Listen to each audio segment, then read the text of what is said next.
Shalom, shalom, brothers and sisters. Shalom, shalom. Welcome back to the channel. Welcome back to Trumpet's Call. I'm AmarYaH.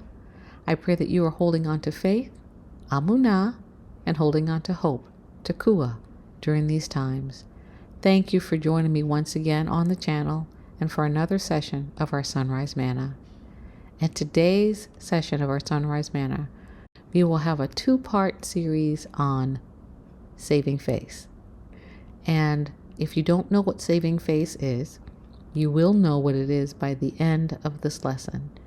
I pray that the Most High Yahuah would speak to us and that He would continue to guide us along paths of righteousness for His name's sake.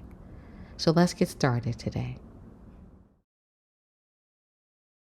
Saving face. This is something that Abba laid on my ruach a few months back, and he's just been kind of slowly unpacking it and peeling away the layers of my understanding to arrive at this message. And then he showed me how our attempts to save face is really vanity and pride in disguise. Okay. And so if you don't know what saving face is, we're going to talk about it. It's one of those idioms, those descriptive terms that we use to say something, to speak volumes about something, and everyone knows what the little phrase means. And so you can save your labor with regard to speaking because everybody knows what you mean when you say a particular thing. So saving face, pride in disguise. So what does it mean?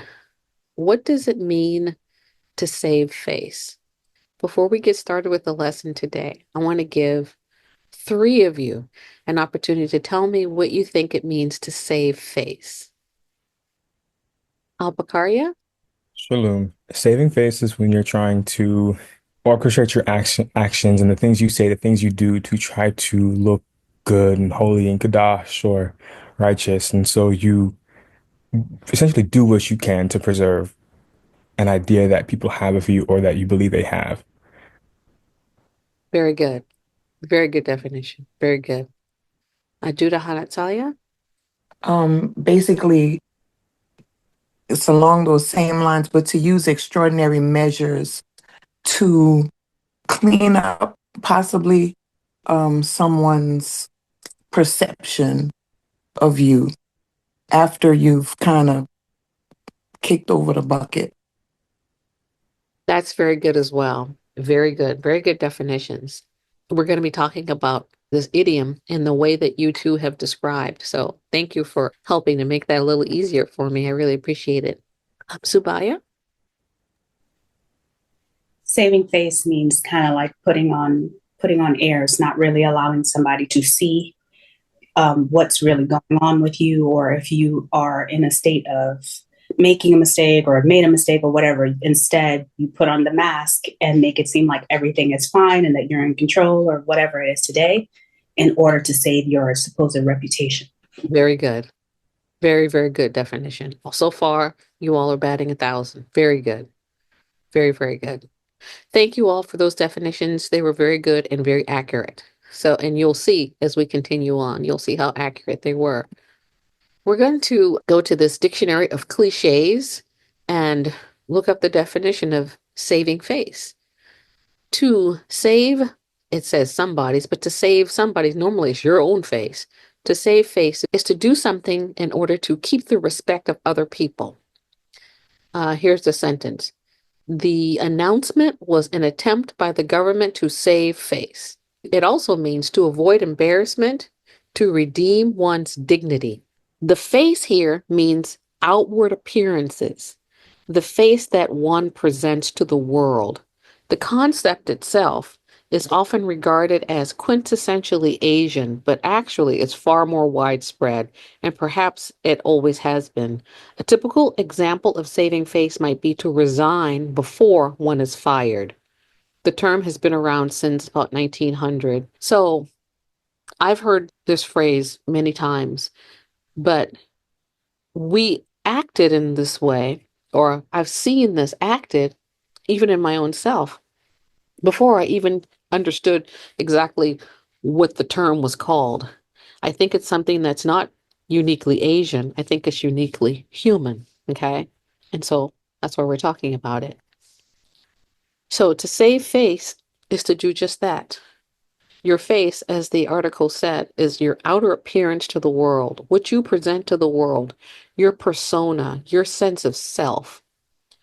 And to save it is to try to protect yourself from embarrassment, hurt, shame, anything that you would perceive to be negative.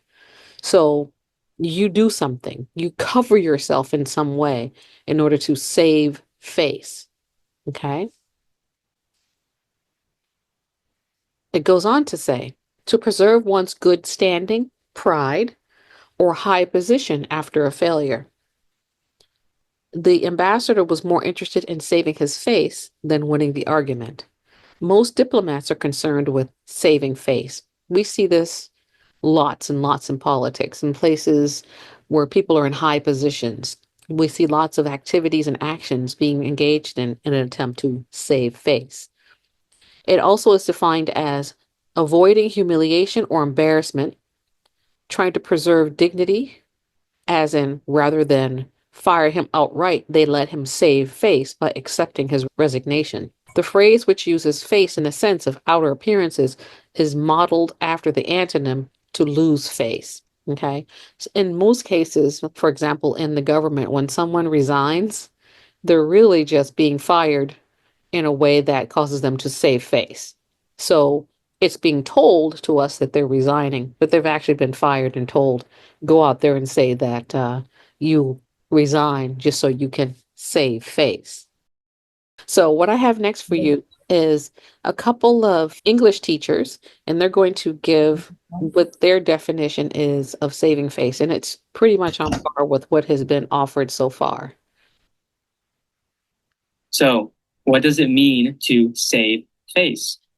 Well, you probably know what save means, like to preserve something or to keep something in a certain area, or to wait and use it later. And face is right here, part of your body. So, when we put these words together, save face has a completely different meaning. To save face means to avoid humiliation, or to avoid embarrassment, or to retain your respect, meaning the respect that other people give you. So this phrase is typically used in a situation where somebody did something wrong or has a problem, and they don't want everyone to see what happens. They don't want to be embarrassed. They don't want to lose respect. Hi there, students. To save face. Okay, to save face is to avoid somebody being embarrassed. Okay, he refused to admit that he was wrong in order to save face. The government have clearly made a mistake in this policy, and it's costing lots of money, but they want to save face in any way they can, so they're blaming the opposition.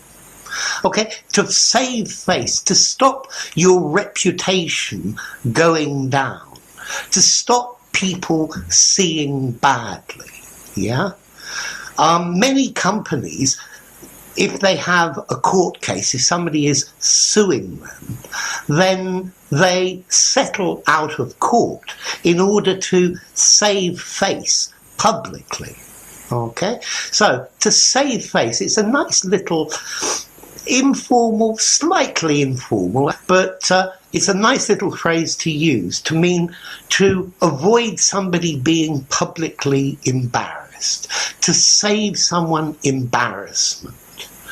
Yeah? So a car went past and he was covered in mud, but to save face, he went and bought some new clothes from a shop next door. Okay, to maintain the public image, because our face is our public image of something. So normally somebody does something to save face, yeah, not to embarrass themselves in public, yeah. Okay, so not be embarrassed.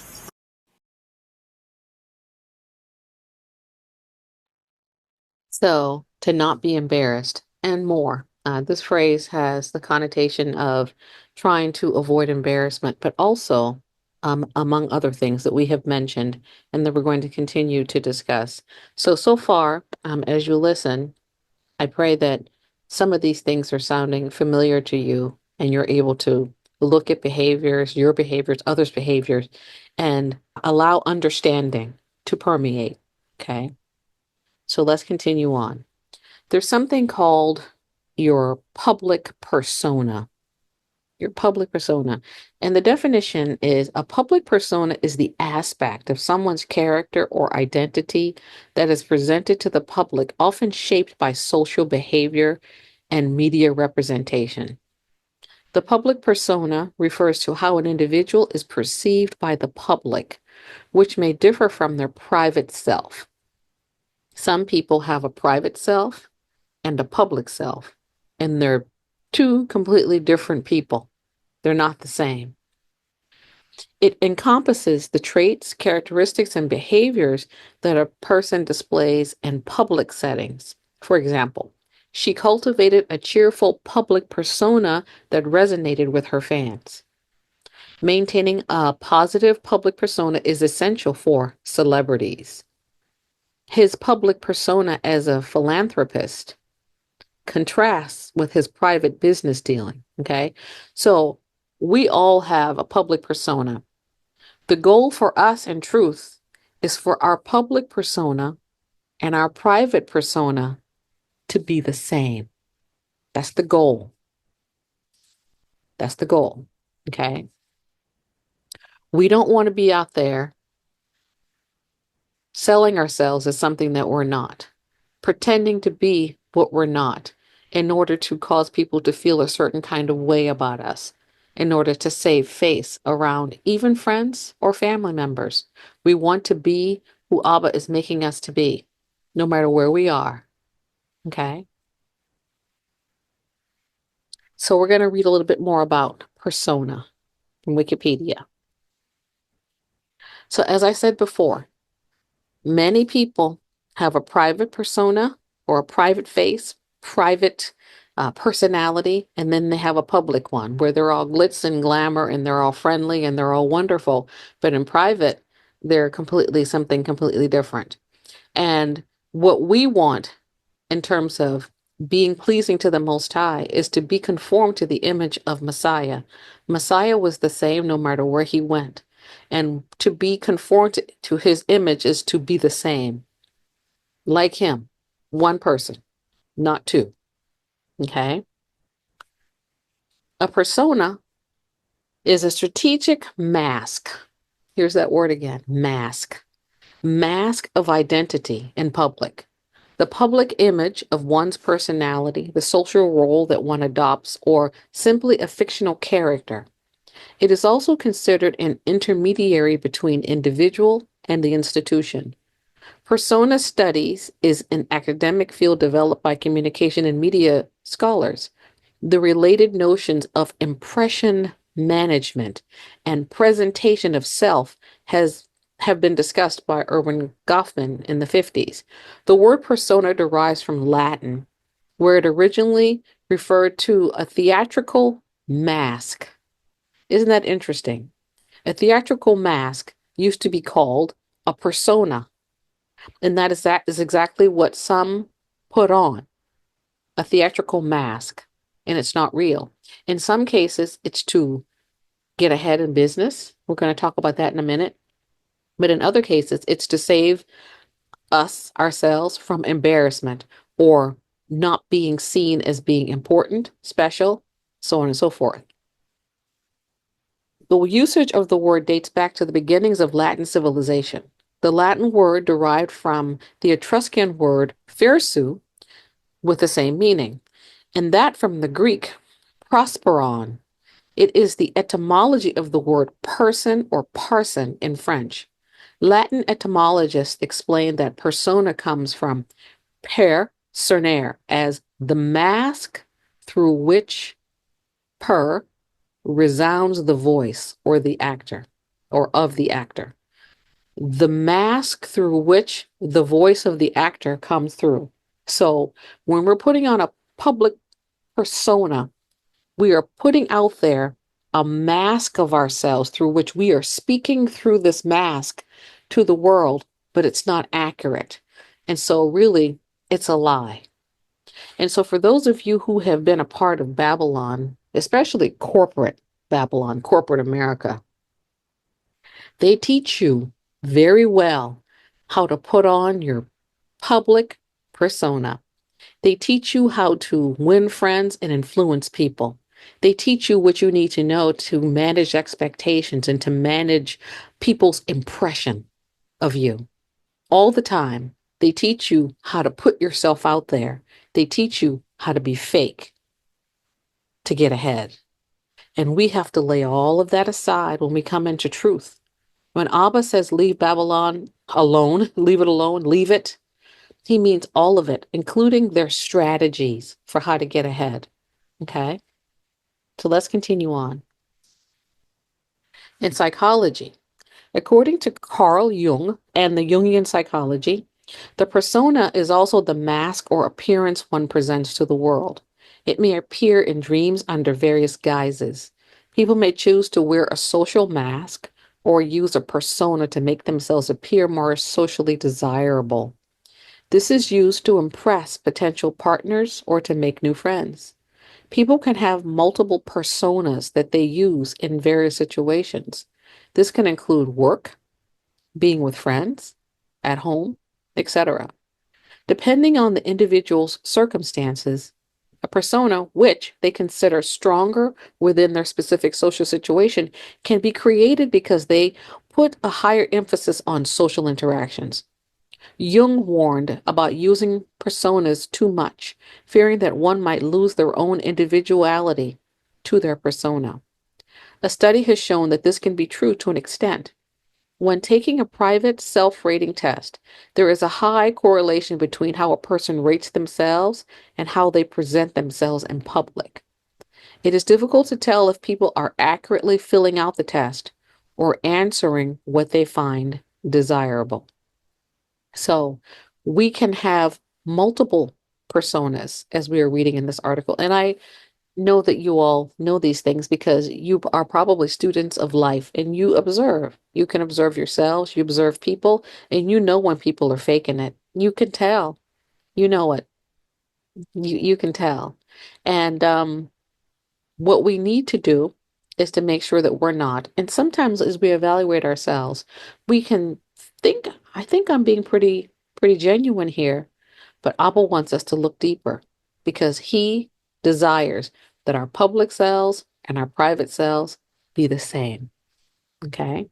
No masks for you, child of Yahuah. No masks for you. No masks.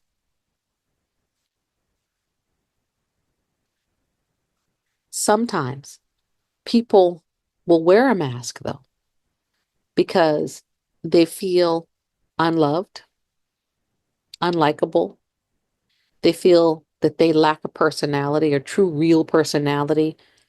They feel immature. They may feel that they're annoying to people. May feel unwanted. They may feel awkward. They may feel ugly. They may feel overweight. They may feel a number of things or see themselves in a number of ways. So they try to present themselves as being something else so that they can be liked and therefore loved. Perhaps you were that awkward little teenager who didn't have many friends because maybe, you had buck teeth and you wore glasses and no one liked you. So you became what they liked. Perhaps they liked it when someone, I don't know, would tell jokes. So you became really good at telling jokes so that they could find something about you to like. But is it really who you are? Or is it a mask? Is it a persona? Okay. So in the process of trying to present yourself to the world as being something popular, you expose yourself. You expose yourself to lots of pain, potentially pity, hurt, shame, guilt. Because if you're rejected anyway for being this fake person, you may kick yourself and say, well, wow, they didn't even give me the opportunity to show them who I really am. If we start on that foot in the first place, just being who we are, we don't have to worry about people rejecting us for being somebody else. We won't have to worry about that. So we have to come out of this idea of needing to save face, needing to be something other than what we are to try to protect our inner heart. That's what we're trying to protect. Protect our face, yes. Our reputation, yes. But at the heart of the matter, beyond our face, beyond our public persona, beyond our private persona, beyond our reputation is our hearts. And we're trying to protect our heart from hurt, pain, shame, guilt. We're trying to protect ourselves. So we will put something out there for others so that they can like us and accept us. That's really what we're looking for. We're looking for love and acceptance, maybe a little bit of friendship. Okay. But there are other things we may be looking for as well. We're going to talk about that. So we put it on. We put on the fake smile sometimes. Sometimes we can be really hurting inside. And you go into a store and you meet a stranger and they go, how are you today? And you go, oh, I'm fine. And you put on the smile and you don't feel it. You don't feel it at all. But then you go, well, they're just a stranger. I don't really need to tell them how I feel. They don't care anyway. And then you go home and your husband or your wife asks you, how you doing? Oh, I'm fine. So you won't tell the stranger how you're doing, and you won't tell the one that you live with how you're doing. Public persona, private persona. We put this face on and we pretend, but it's a lie. It's a lie. Whatever we are, we have to be that before the Father so that He can change us. Because He can change us when we come to Him in truth and humility, but He can't change a lie. He can't change what isn't. So now we're going to talk about some examples of saving face. So, for example, you make a mistake at work, or you're late for an appointment.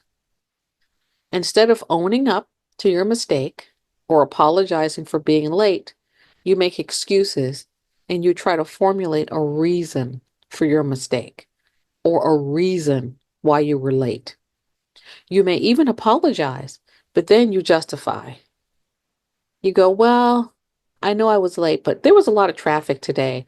You know, they're working on that new interstate, and gosh, it really creates a lot of traffic. And I don't know how they think people are going to get to work on time if they're trying to. And so you justify instead of just saying, I'm late, period. We really need to practice that. We need to practice apologizing or giving what we need to give. If you need to apologize, so you need to say, I was late, and then period, and not feel like we always have to give a why, because our why oftentimes, not all the time, oftentimes is our justification. It's our attempt to save face with that person. It's good enough just to say, I made a mistake, please forgive me. It's good enough to say, I'm late, forgive me.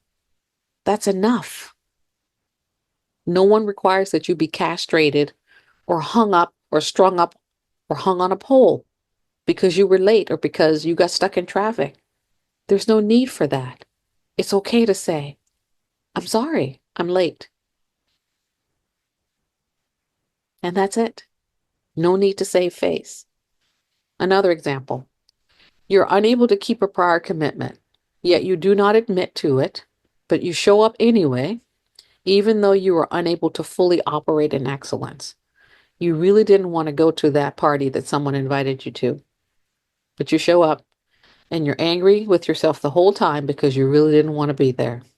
But you didn't feel like you could say that you didn't want to be there because you're afraid of what people would think about you if you didn't go.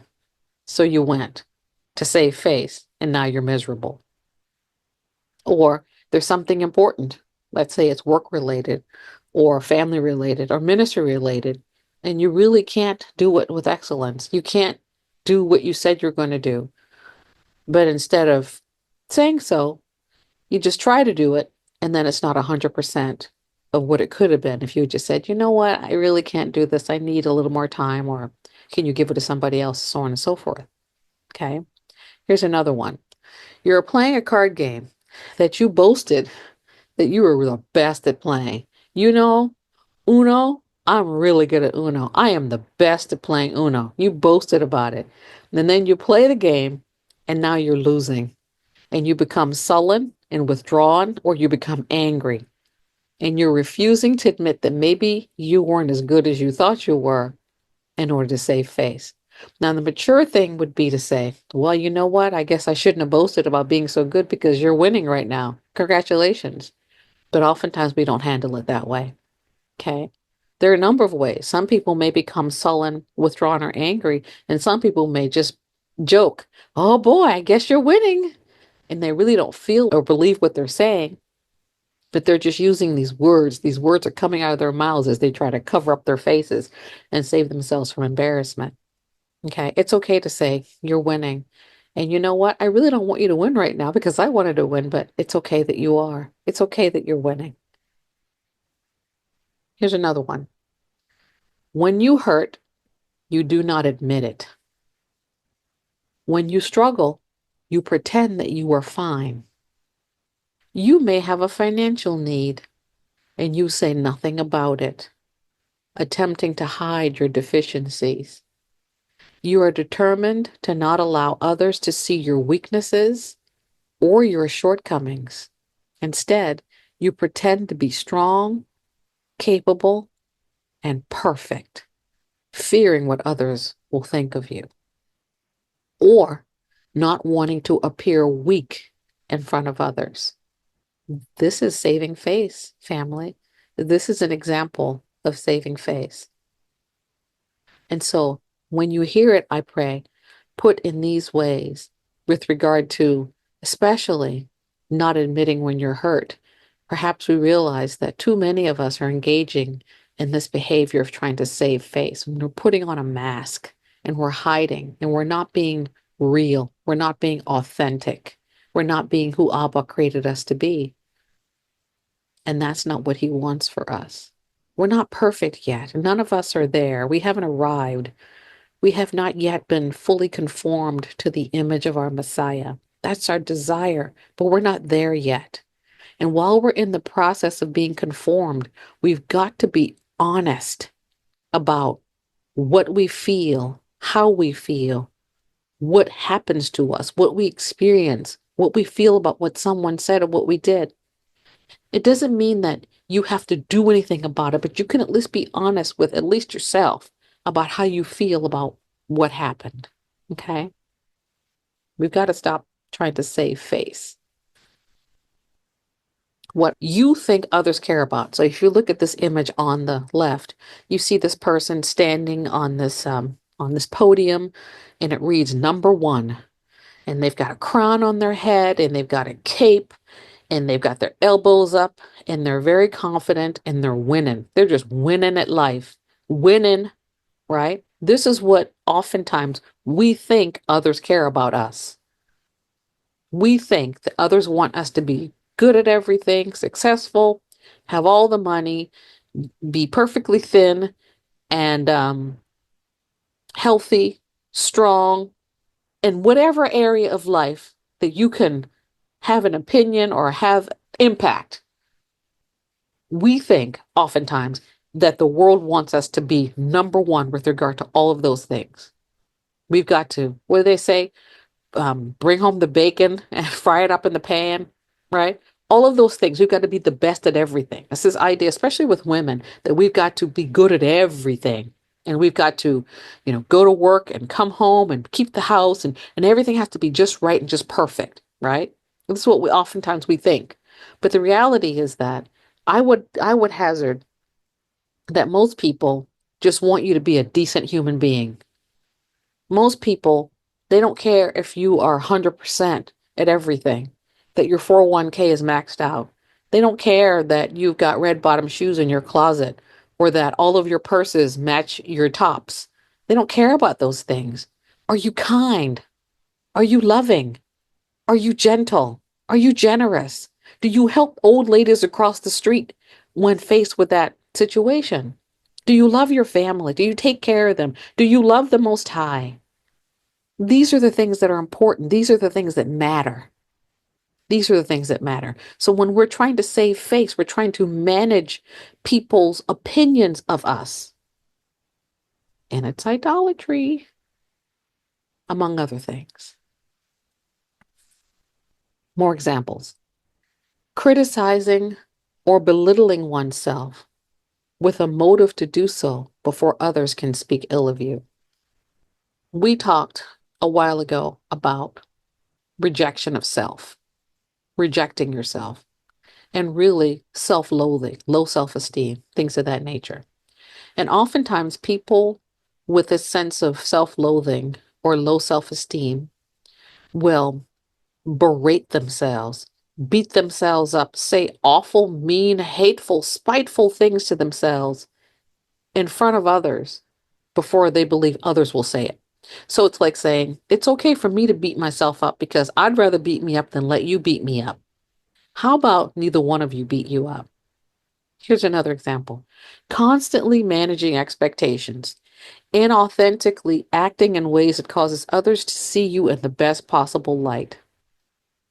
I'm good at everything. I do everything well. I'm perfectly healthy. I'm perfectly strong. Got lots of money in the bank, drive a new car, and whatever else you want to mention. Yeah, I've got that. I've got that too. Everything. And why? Because I want you to think that I've got it all together. Because maybe I want your love. Maybe I want your respect. So I've got it all together. In some ways, maybe I do. Maybe all those things I said about myself, maybe they're true. But it matters not if I have your love, if I don't have the love of the Father. So when we manage expectations and we try to get others to think really well of us, we're putting that person ahead of the Most High. Because really, in the final analysis, all that really matters is the Father's approval and the Father's love. And when we are accepted in the Beloved, when we lay our heads on our daddy's lap and he caresses our furrowed brows, when he rubs his hand across our backs and he tells us, baby girl, baby boy, it's going to be all right. That's all we need. It doesn't matter what other people think about us. It doesn't matter if we have all the latest toys and all the latest accoutrement. It doesn't matter. All that matters is that we have the approval of our Father, not the approval of others. Having people like us is good. Having the Father love us is better. That should be a t-shirt. Here's another. Laughing off insults because you do not want to appear weak to others, or you believe that you cannot be honest with others about how you really feel. Someone insults you, says something about your hair. Maybe you don't have hair, and maybe they make a point to point it out to you, and you don't like it, but you laugh at it, even though you really don't like it, because you're trying to save face. You don't want them to think that you have a problem with the fact that you don't have hair, even though you do. You do have a problem, but you don't want others to think that about you because you don't want them to know that that's another way that they can hurt you. So you put the mask on to save face. Instead of saying, that was mean. Don't say that. You shouldn't say that. I can't stop you from saying it, but you really shouldn't say that. I think I'll leave your presence now. That's an option. That's an option. Oftentimes, beloved ones, the very same people that we worry about liking us, respecting, and accepting us, more often than not, these people are worrying about the same thing regarding us. So I'm trying to get you to like me, and you're trying to get me to like you. How about we all just take off our masks, throw them in the trash, and be honest with one another?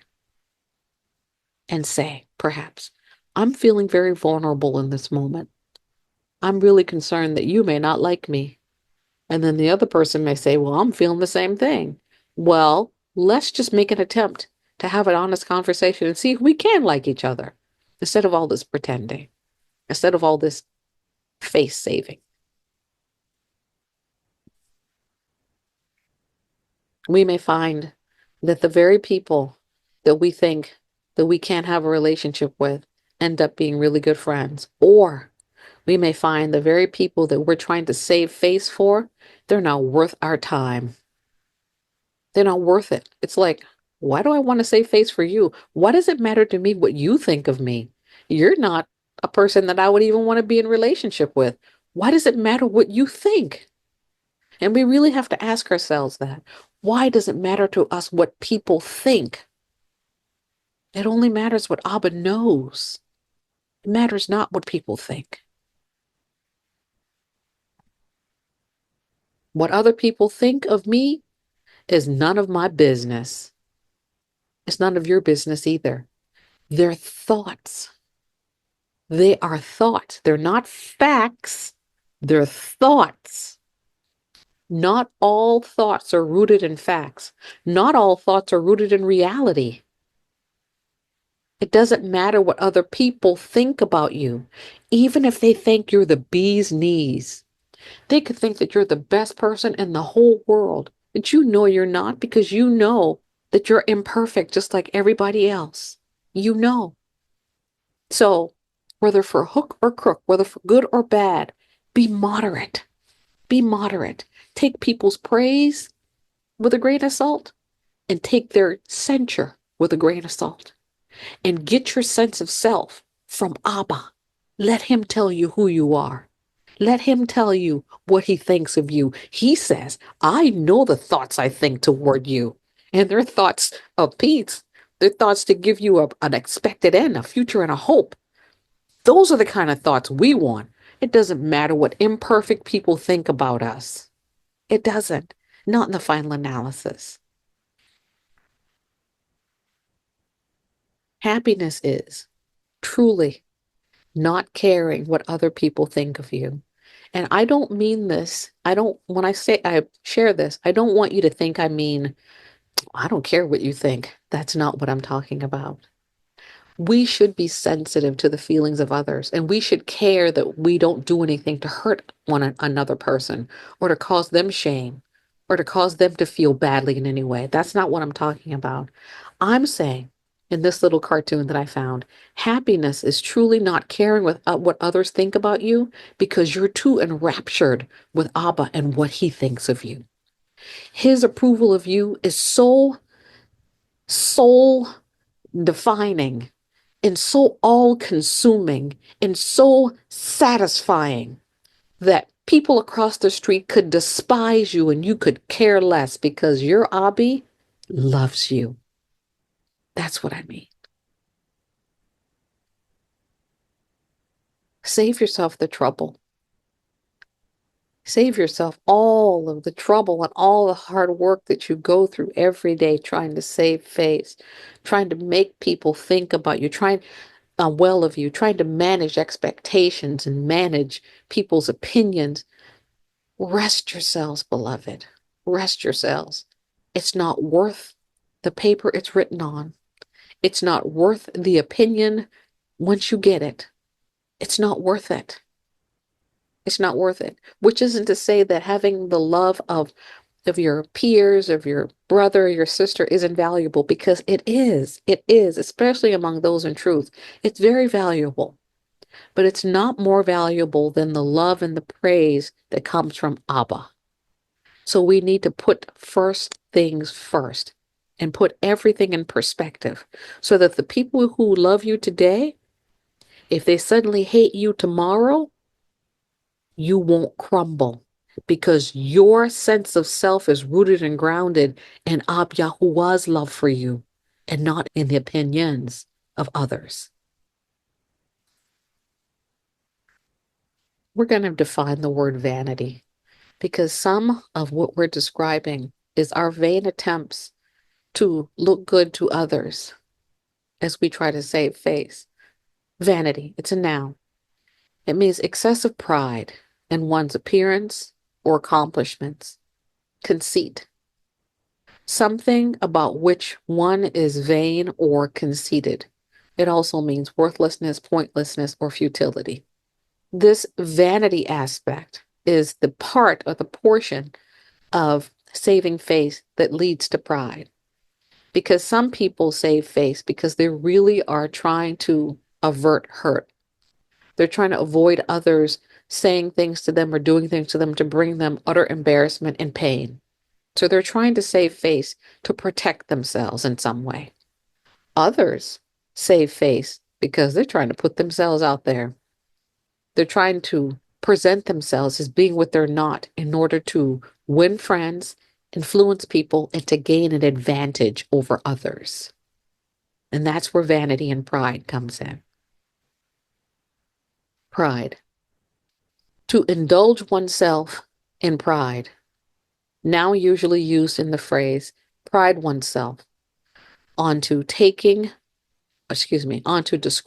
taking pride in some ability or quality. Taking pride in some ability or some quality. Pride.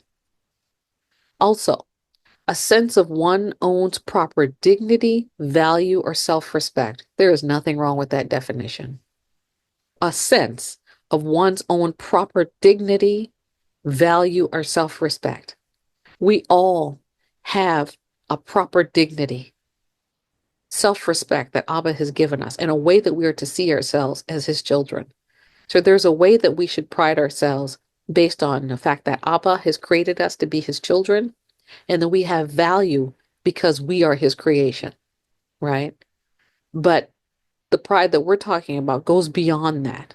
It goes to the point of what are you willing to do in order to increase what you think is the value of your own dignity, sometimes over the value of another person's dignity and self-respect.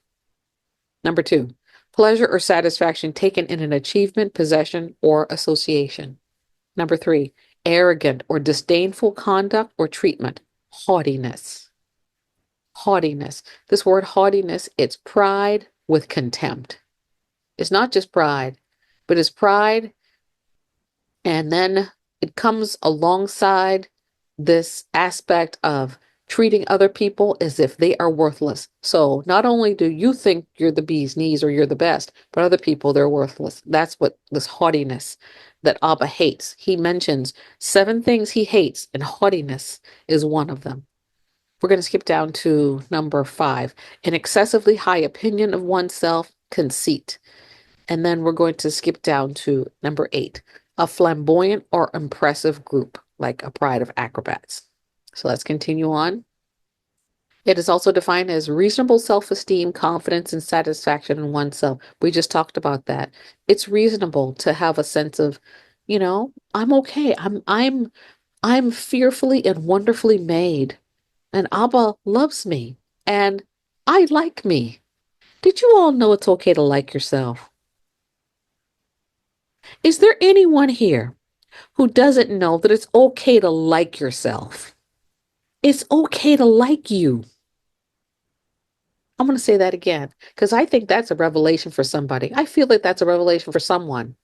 It is okay to like yourself. It's okay. How can you expect others to like what you dislike? It's okay to like yourself.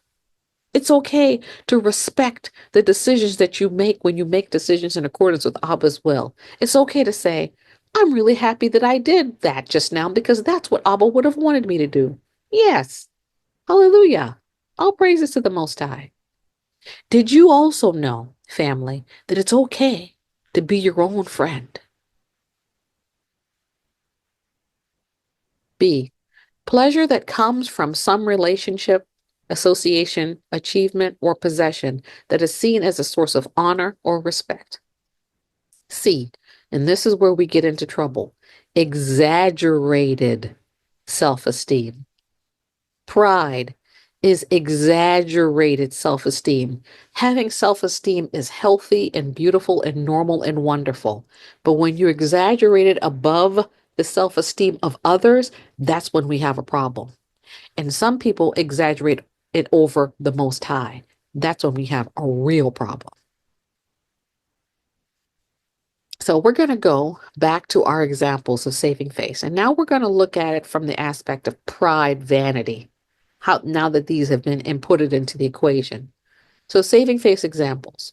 Rejecting or rebuffing the correcting or correction and chastening of Yahuah directly or through his servants in order to maintain justification in your own eyes. That is a form of saving face based in pride and vanity. If Yahuah corrects you through others, and you, as my mom says, put your behind on your shoulders, you're trying to save face, and you're also acting in pride. And that's not cool. It's not the way to inherit the kingdom. Vain and excessive concern over how others view your physical appearance. Preening and primping of your outer appearance using makeup, false nails, fake hair, and even surgical augmentations to appear beautiful or handsome and impressive to others. We've all been there. We've all done that. We've all spent copious amounts of money and time trying to primp, preen, fix ourselves, inject fake things into our bodies in order to make ourselves look good for others.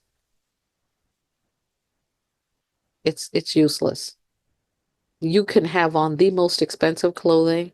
You could have your lips puckered. You could have Botox all over your face so that your face can't move. You could have on the best shoes and clothes, and others can still look at you and despise you. That's not the kind of praise that you want. You want the praise that comes from Yahuah, as he says, "Well done, my good and faithful servant." That's what we want. That's what we want. So all of these things are our attempts to save face. We're trying to manage how people see us. We're trying to avoid embarrassment. We're trying to avoid people thinking less of us. Saving face. That's what it is. That's what it looks like. And now that we understand what it looks like, we need to stop. Because when Abba brings these messages to us, it's for the purpose of showing us and then telling us, stop. Stop, my children. He loves us so much that he gives us warning about the things that we're doing that's displeasing to him. And so before judgment can come, we are warned. And equally important, the Father wants us to be conformed to the image of his Son, because to be conformed to the image of his Son is to be conformed to his image. And this is what he desires for us. He wants his children to look like him and not like any other. So we've come to the end of this lesson for today, and we will complete part 2 of this lesson, Yahuah willing, on next week. So I'm going to offer up a prayer, and then we're going to end for today. Yahuah, I thank you so much for allowing us to come together on this Yom to hear you speak to us regarding saving face and about vanity and about pride and about the things that we do to get other people to talk us up, to big us up, to make us feel good about ourselves. And Father, we know that you desire for us to walk in a sense of hob toward ourselves and toward you and toward one another. But you don't want us depending on other people to make us feel good about ourselves. You want us dependent upon you. And so I pray that you would forgive us, Abba. Forgive us for saving face. Forgive us for looking to other people, caring so much about what other people think about us and how they feel about us to gain our sense of identity, our sense of belonging. We belong to you, and that should be good enough. It should make us delighted that you are our Father. If our own fathers and mothers forsake us, doubtless you will take us up. You will own us, and you have. And we give you thanks and praise. So, Father, please continue to reveal and pull back the layers in our hearts and our minds of all the things that we're doing to serve ourselves, to get people's attention on us so that we feel seen and heard. There's nothing wrong with being seen and heard. But Father, I know that you want us to be seen and heard by you primarily. You don't want us to need others to feel a sense of being okay, being loved, being valued. And so, as you have given us this lesson, Abba, I give you thanks and praise. And I'm looking forward to hearing more of what you have to say to us as you are cleansing us and preparing us for the kingdom. You are preparing us to go home. You're preparing us to be children of royalty and royalty ourselves. You're teaching us what it looks like to be righteous in your sight and how we're supposed to behave and how we're supposed to act. You're granting us our home training and you're preparing us to bring us home. We give you thanks, Abba. Thank you so much. Forgive us and cleanse us, I pray. And all of these barakah, I humbly ask in Yahushua, our Master, our kinsman redeemer, our kinsman avenger, the one that you will send to talk to the nations, and you will have him to speak on our behalf. And you will be in him in power and might, and the mountains will melt like wax at your presence. When you come to judge and make war through your Son. May we not be your enemies, Abba, and may you recognize yourself in us. May you recognize your character, your nature. May you see your Son and his righteousness in us. We give you thanks and praise. Thanks and praise. Amen and amen. Hallelujah, hallelujah. Hallelujah. Well, I thank you, brothers and sisters, for joining me once again on the channel and for another session of our Sunrise Manna. This has been part 1 of our series on saving face. So join me next week, Yahuah willing, for part 2 of this very important lesson. As Abba speaks to us and he tells us what he expects of us, as he tells us what he sees in us that needs to be changed. And by his hand, by his grace, which is more than sufficient, we will change. Halal Yahuah, Halal Yahuah. May the Most High Yahuah Baruch and keep you, brothers and sisters, bless and keep you. May he make his face to shine upon you and be gracious unto you. And may he lift up his countenance upon you and grant you shalom, peace in every area of life. And as you consider what it is to be Yahuwah's daughter, Yahuwah's son, and as you are traveling the world day in and day out, evaluate yourself. Look to see the ways in which you are saving face, the ways in which you try to give an explanation when simply an apology is good enough. Look to see how you're looking for people to validate you and make you feel good about yourself, instead of going to the Father and allowing his grace, his hand, his love to be sufficient for you. Pay attention and allow the Ruach to speak and to guide and to correct and to direct. Hallelujah. All praises to the Most High for loving us so much that he will not leave us in our fallen state. What a great Father he is. Until next time, shalom, shalom, brothers and sisters. Shalom, shalom.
you.